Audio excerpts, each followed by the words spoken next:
We are done with the culture questions. Maybe we can move on to issues about languages and accents and stuff.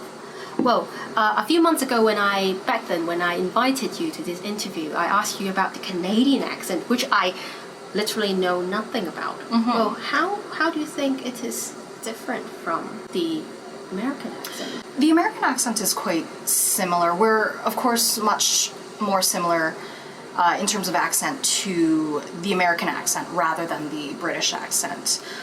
Just because of that close proximity, I grew up with a lot of American television. I think there are, in many ways, you wouldn't be able to tell that somebody is American versus Canadian just based upon their accent. There is one region of Canada, one province. Actually, I'd go with the whole region, the Maritimes, which are, I have a little map. This will be informative. This will be helpful. So this region over here is the Maritimes, and these are the islands. Right. A lot of people here came from Scotland and Ireland, and so they've got an accent that is very distinct versus the rest of Canada. Do you think it sounds Scottish? It sounds Irish. Irish? It sounds Irish. Right. And so that's sort of the very prominent accent you might hear in Canada that I hear that as well. And I could spot somebody from Newfoundland first rather than an American, I'd say, just because the accents are so close together. My accent's quite similar to an American accent, but it's also, the vowels are quite short. Right. So you might any hear... example words? You'll hear this a lot where Canadians are mocked for saying aboot instead of the word about. Oh, right. And so aboot. That's interesting.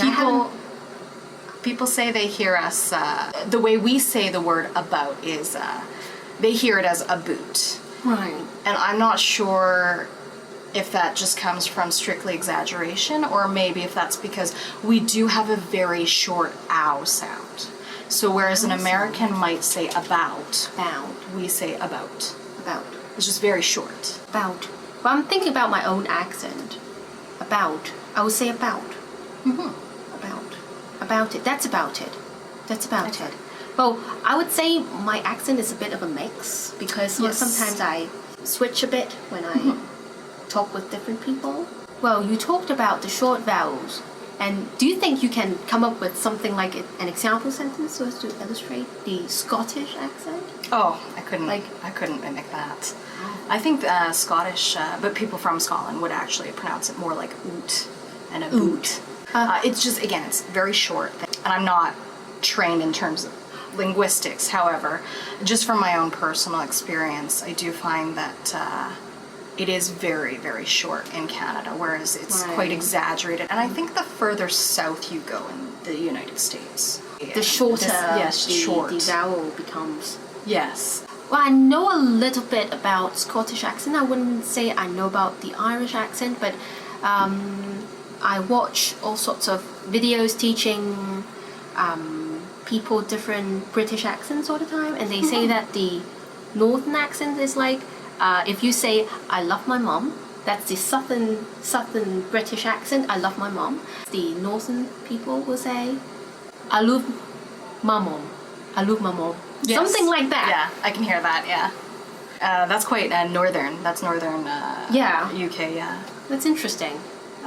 So the I sound become ah, and the sound, the love sound becomes love, love. My becomes ma. Yes. So mom becomes mom. Something like that. Interesting. I find your transportation system is very good. Like, it's very easy to navigate. It's very easy to navigate. You find Hong Kong people's English reasonably good, right? Or beyond reasonably good. I find it excellent. Granted, it's been mostly customer service people that I've been speaking to, shopkeepers and such. Their English has been quite good.